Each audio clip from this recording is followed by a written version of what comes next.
¿Qué tal, amigos de OK Diario? Bienvenidos a Hoy Responde. Colea todavía el escándalo de lo ocurrido en la votación el jueves por la tarde en el Congreso de los Diputados de la reforma laboral del Gobierno. Testigo muy directo de aquello es nuestro invitado de hoy, Ignacio Gil Lázaro, vicepresidente del Congreso por Vox. Gracias por atendernos. Muchísimas gracias a ustedes.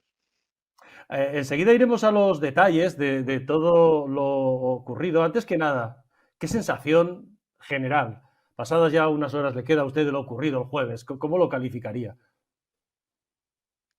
Pues por hacer un titular, fue un pucherazo mayúsculo, una vulneración manifiesta de la ley y un ataque, un nuevo ataque, esta vez más grosero y abierto que nunca, de Sánchez y el sanchismo a la soberanía nacional. Un escándalo que jamás se había producido en esos términos en la vida de la Cámara. Vamos a ir, luego iremos a otras cosas, pero vamos a ir, si le parece, usted fue testigo directísimo, estaba en la mesa, lógicamente, de lo ocurrido. Vamos a ir con los detalles. Si nos situamos, 6 de la tarde, se hace un receso a las 5:30, se anuncia la votación a las 6:15, 6 de la tarde. Usted está en su lugar, en la mesa, a la derecha de la pantalla.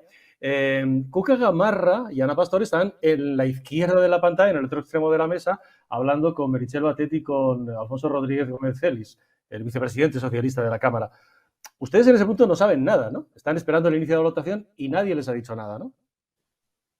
No, nosotros no sabemos absolutamente nada. Es más, el inicio de la votación estaba anunciado para las 6:15 y para evitar precisamente sorpresas, el grupo había dado instrucciones que todos los diputados estuvieran en sus escaños a las 6:05 y yo naturalmente a las 6:05 estaba en ese momento en solitario porque no había nadie más sentado en mi lugar en la mesa de la Cámara.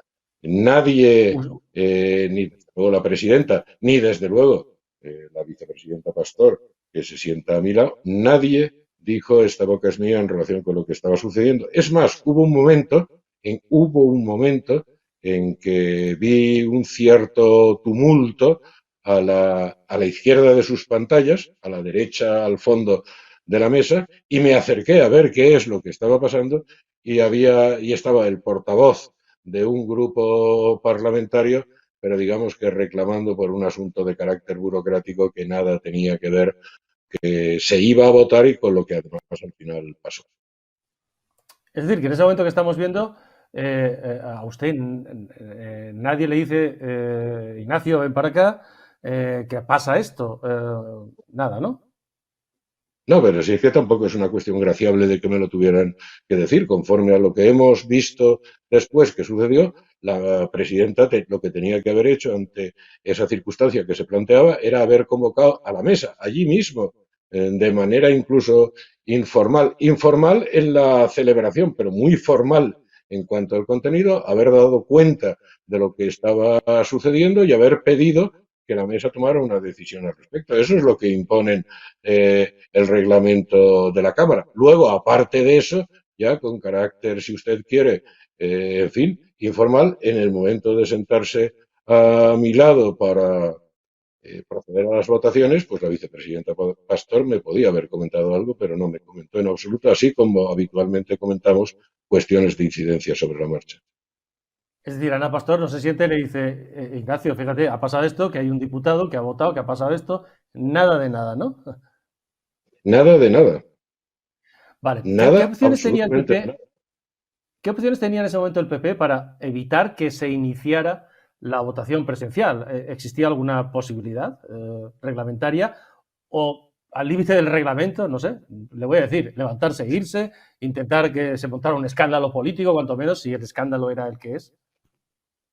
No, levantarse e irse era un hecho completamente estéril. Lo que tenía que haber hecho el PP antes de que se iniciara la votación es lo que quiso hacer después de producida la votación y además lo hizo mal porque cuando la presidenta le preguntó a la portavoz en virtud de qué artículo invocaba la solicitud de palabra, pues la portavoz tampoco se lo pudo decir, con lo cual le puso a la presidenta en bandeja la circunstancia, por otra parte, vergonzosa de no darle la palabra. Lo que tenía que haber hecho el PP es, antes de iniciarse la votación, levantar, solicitar la palabra en virtud de la invocación del cumplimiento de la normativa vigente, que está contemplado en el reglamento como posibilidad en cualquier momento y por parte de cualquier diputado, mucho más del portavoz de un grupo, de solicitar la palabra y en ese momento, previo a la votación, haber puesto en conocimiento de toda la Cámara, lo va sucediendo, haber puesto en conocimiento de la Cámara que la presidenta le había denegado al diputado la posibilidad de cambio telemático, haber puesto en conocimiento de la Cámara que esa había sido una decisión unipersonal al margen de la mesa y haber exigido la reunión allí mismo de la mesa para que la mesa tomara una resolución al respecto. Eso, desde luego, no lo hizo el PP y yo creo que fue un grave error de planteamiento. Es decir, que llegados a ese punto, y vamos a ver este momento, si le parece, ese momento en el que ya a posteriori completamente, Batet, Cuca Gamarra pide la palabra, se levanta, intenta hablar, y vamos a escuchar lo que dice Batet. Sí, señora Gamarra.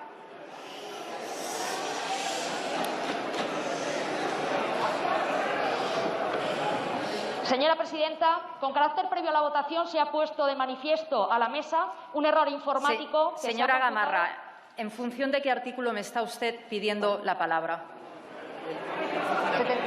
Artículo 72. Señora Gamarra, precisamente porque la mesa es conocedora y ha podido analizar lo que usted me va a plantear y es una cuestión técnica de la mesa, de decisión de la mesa y no de tratamiento de pleno, no le voy a dar la palabra. Muchas gracias. Se levanta la sesión. Bueno, usted creo que por debajo le... Sí, dígame. Aquí, perdóneme, hay dos elementos a considerar. Uno, el que ya acabo de citar, esa intervención de la portavoz del Grupo Parlamentario Popular, para ser eficaz, debía haberlo sido esa solicitud de palabra con carácter previo a que se realizara la votación, porque en ese caso podía haber forzado precisamente o haber solicitado la reunión de la mesa. Y luego el hecho más absolutamente flagrante, la presidenta mintió a la Cámara. La presidenta señaló que la mesa conocía la circunstancia a la que se refería la portavoz del Grupo Popular y que la mesa había decidido. Es absoluta y rigurosamente falso. La mesa no conocía, porque yo soy vicepresidente de esta Cámara y a mí ni la presidenta ni nadie puso en mi conocimiento la circunstancia que se estaba produciendo y desde esa no se reunió para tomar una decisión al respecto. Esa mentira flagrante de la presidenta al pleno reunido, lo cual hace más flagrante la mentira y más grave, al pleno reunido para tratar de justificar lo que al final fue un manifiesto pucherazo, hace que su conducta pueda ser presuntamente delictiva y en esa línea nosotros estamos estudiando las acciones correspondientes. O siendo más claros, esto suena presuntamente a prevaricación de Batet. Bueno, suena primero a algo mucho más grave, que es la prevaricación de Batet, a un pucherazo mayúsculo, a una alteración premeditada de la voluntad, por tanto, a un ataque directo a la soberanía nacional y al principio de representación, que es la base de la democracia parlamentaria. Y ya como acompañamiento a esa circunstancia, que la hace especialmente más grave, una conducta manifiestamente pública de la presidenta que no se ajusta a la verdad, que miente de un modo flagrante y que, por tanto, puede ser una conducta clarísimamente prevaricadora. Es decir, tomó una resolución o manifestó el contenido de una resolución a sabiendas que era falsa, porque ni la mesa conoció el asunto y yo soy mesa, no se puede decir, no, es que esto lo conoció la parte de la mesa, en fin, de los amiguetes de la mayoría sanchista comunista. No, cuando uno invoca la mesa es la mesa en su totalidad. Y desde luego, ni este vicepresidente conoció el asunto, ni este vicepresidente decidió sobre el asunto. Por tanto, esa conducta posiblemente prevaricadora es manifiesta. Lo que no tiene ninguna duda puede ser discutible en derecho. Lo que no tiene ninguna duda es que mintió al Pleno de la Cámara. Y eso es un hecho muy, muy, muy grave porque afecta a las esencias de la institución parlamentaria, a las esencias de la propia naturaleza de la presidencia de la Cámara y en definitiva, lo que es más sustancial, afecta a las esencias de nuestra democracia. Batet es una presidenta sectaria, es una presidenta, le pregunto, más propia de una asamblea venezolana. Pues Batet está siendo una presidenta de parte, es decir, se manifestó clarísimamente con ocasión del absurdo, completamente absurdo debate sobre el cumplimiento o no de la sentencia del Tribunal Supremo en relación con la pérdida del escaño de diputado del diputado podemita Alberto Rodríguez, en donde se construyó toda una serie de artificios para tratar de sin efecto la decisión del Supremo y, por tanto, el carácter objetivo, imparcial, arbitral que tiene que tener la presidencia de la Cámara, la ejerza quien la ejerza, no parece en modo alguno que la esté ejerciendo la señora Batet. A partir de ahí se pueden poner todos los calificativos que se quieran. ¿Estamos ante un enorme tongo en esta votación? No, yo ya le he dicho lo que le he dicho. Estamos ante un pucherazo mayúsculo, es decir, una alteración consciente de lo que iba a ser la voluntad de la Cámara. Yo le pregunto, ¿usted cree que si el diputado, en vez de ser del PP, lo es de Unidas Podemos o del Grupo Parlamentario Socialista, y en vez de equivocarse votando a favor de la reforma laboral, como fue el caso de este diputado del PP, la equivocación consistiera en que un diputado podemita o sanchista vota en contra de la reforma laboral y esgrime ante la presidencia esa misma pretensión? ¿Usted no cree, porque yo sí que creo, que entonces la presidencia hubiera reunido a la mesa de la Cámara y hubieran impuesto en la mesa de la Cámara su mayoría de voto, otorgando al diputado la corrección de ese voto emitido telemático, declarándolo nulo y autorizándole a que pudiera votar? Por tanto, el tongo es mayúsculo. El secuestro y la alteración de la voluntad de la Cámara manifiesto. Y al final, lo más, casi lo más nimio es que haya habido tongo, que lo ha habido, pero es mucho más grave lo que le acabo de decir.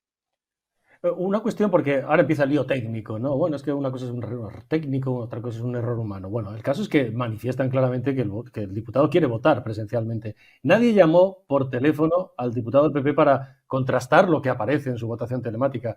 Se debería haber hecho eso antes, porque hay letrados en estas últimas horas de las Cortes que están diciendo que ellos lo han hecho en numerosas ocasiones y que se debería haber hecho antes de que llegara ese voto a la presidencia de la Cámara. Esto está previsto así exactamente en la resolución de la presidencia que en su momento estableció el voto telemático y el procedimiento para el mismo. Esto está previsto así y efectivamente la normativa es los servicios de la Cámara, una vez emitido el voto telemático del diputado, quien tiene que llamar al diputado para acreditar que efectivamente el voto que consta telemáticamente corresponde o no a su verdadera voluntad de voto. Con ocasión del confinamiento y de, por tanto, la limitación absoluta de presencia de miembros de la Cámara hasta el punto de que lo era alrededor del 5% de cada grupo, se esgrimió por parte de los servicios y de la presidencia que era imposible dar cumplimiento a ese requisito. Yo en su momento en la mesa señalé que, que la normativa vigente era para cumplirla en sus estrictos términos y que no valía el argumento de que es que como son muchos ahora los que están votando telemáticamente, prácticamente más de un 80 o casi un 90% de la Cámara, es imposible hacer esto. Y que, mire, llevándolo al absurdo, es como si ustedes me pretendieran decir, como hay en este momento una enorme ola de atracos a los bancos y la policía no tiene suficientes medios para dar respuesta a esa inmensa ola de atracos a los bancos, lo que la policía ha decidido es no investigar los atracos a los bancos. Eso es, llevado al absurdo, lo mismo que se pretendió hacer. Pero en todo caso, más allá de que no se haya producido esa comprobación telefónica, lo que hay es un hecho manifiesto. Un diputado comparece ante la autoridad correspondiente, en este caso la presidenta de la Cámara, y dice: mi voto telemático es erróneo, pido que se aplique la normativa vigente, que sea declarado nulo, por tanto, y que pueda votar presencialmente. Y esa declaración de voluntad del diputado era causa bastante para que a continuación se hubiera puesto en marcha el mecanismo previsto, es decir, que la mesa se hubiera reunido y que la mesa hubiera tomado una resolución al respecto. Pero es que además es tan chusco todo lo que ocurrió, que coincidirá usted conmigo que si la mayoría sanchista comunista de la mesa no tenía interés en corregir el voto del diputado, porque el diputado aportaba un sorprendente e inesperado voto sí a la convalidación de la reforma, en la reunión de la mesa, la aplicación de la mayoría de la misma hubiera dictaminado que no había lugar. Con lo cual, toda esta historia y todo este lío y todas estas sospechas y este manifiesto pucherazo y esta falta a la verdad, es decir, mentira de la presidenta ante el Pleno de la Cámara, no se hubiera producido. Todo es tan chusco, que tan chusco, tan chusco, tan chusco, que al final lo que huele es a nervios y a pucherazo. ¿Qué va a pasar ahora? Habrá reunión de la mesa, entiendo, los letrados se van a tener que pronunciar. La izquierda tiene, ya lo dice usted, mayoría absolutísima en la mesa. Pues bueno, lo que va a pasar es que evidentemente en la próxima reunión de la mesa este asunto se planteará. Y yo creo que además este asunto debe ser trasladado también a un ámbito superior al de la mesa. Digo superior al de la mesa no porque decisivamente sea superior a la mesa es el órgano de gobierno de la Cámara, es el órgano superior de la misma, pero sí porque están representados todos los grupos parlamentarios, que es la Junta de Portavoces. Este asunto se tiene que debatir y se tiene que analizar y se tiene que explicar en el seno de la Cámara. Pero más allá del seno de la Cámara, lo que este asunto se tiene que dilucidar finalmente ya es en instancia distinta, en la instancia judicial. El Partido Popular tiene en este momento la obligación perentoria de no permitir que pueda existir ninguna sombra de sospecha sobre su conducta en relación con lo que ha sucedido. Y eso exige no solo palabras, sino hechos, es decir, acciones determinantes, es decir, acciones judiciales. Lo mismo que ya ha hecho Vox, que ya ha anunciado la presentación del correspondiente recurso ante el Tribunal Constitucional por vulneración de derechos fundamentales, y que en las próximas horas, en cuanto podamos determinar y acreditar determinados supuestos de hecho, acudiremos también, si es el caso, a la jurisdicción penal en función de esa presunta conducta prevaricadora de la presidenta de la Cámara. Hechos, por tanto, ante lo que ha sucedido, que es gravísimo, hechos. Nosotros, Vox, ya los hemos planteado sobre la mesa. Ahora el Partido Popular tiene que hacer lo mismo, porque aquí ya no valen solamente las palabras ni dejar esto circunscrito al ámbito parlamentario, que al final, como yo apuntaba y usted resaltaba también, queda siempre condicionado al juego de las mayorías. Y la mayoría parlamentista no puede tapar este escándalo. Digo una cosa, pero ustedes piden explicaciones también al PP, es decir, ustedes ¿creen que puedo ser toda una pantomima para aprobarle a Sánchez la reforma laboral? Por presiones, no sé, de la COE, cuando vieron que los de UPN iban a votar en contra, le pregunto, no sé. Nosotros ni pedimos nada a nadie, ni especulamos. Lo que decimos es que de la misma forma manifiesta que la presidenta mintió al Pleno de la Cámara, pueden existir en ámbitos sociales y de opinión la sospecha de que hubiera podido haber alguna maniobra de fondo poco confesable, y que el PP no se puede permitir el lujo de que exista esa sospecha, y de que el PP tiene un elemento muy claro, muy directo y muy frontal para evitar cualquier sombra de sospechas, que es no quedarse en palabras y abordar acciones determinantes. En el ámbito interno de la Cámara, esas acciones son siempre poco efectivas porque, vuelvo a repetir, están sometidas a la mayoría sanchista comunista. Pero, desde luego, fuera de la Cámara, en el ámbito judicial y en el ámbito constitucional, creo que esas acciones son necesarias. Porque lo creemos nosotros, empezamos a aplicarnos la receta al Grupo Parlamentario Vox y ya hemos anunciado la presentación de esas iniciativas. Bueno sería que otros también lo hicieran. Y Es me decir, el PP quedo debe dar aquí alguna a buen explicación también para ya marchado. evitar que se considere que ha sido una pantomima. ¿El PP, creen ustedes que debe dar esa explicación? Bueno, si nosotros estuviéramos en la situación del PP, el Grupo Parlamentario Vox estuviera en la situación del PP, hubiera ya planteado esas acciones judiciales para evitar que nadie pueda sospechar que el error de nuestro diputado formaba parte de algo más allá que el puro error humano. Dígame una cosa, ¿qué le pareció los 2 votos en conciencia, dijeron, de los diputados de UPN? Pues mire usted, muchas veces se tacha al diputado de ser un mero puliparlante que aprieta el botón conforme a las decisiones que otros, las direcciones de sus partidos les imponen. Y quiero recordar que la Constitución establece claramente que el diputado no está sometido a mandato imperativo alguno. Si en conciencia Adanero y Sayas creían lo que manifiestamente después expresaron en relación con el sentido de su voto, yo creo que su sentido de la valentía, de la dignidad y de la coherencia al servicio de su función institucional es, desde luego, digno de mención y de alabar. Gracias, Gil Lázaro, vicepresidente del Congreso por Vox. Gracias por habernos acompañado, por haber atendido a OK Diario. Muchísimas gracias, muy amables.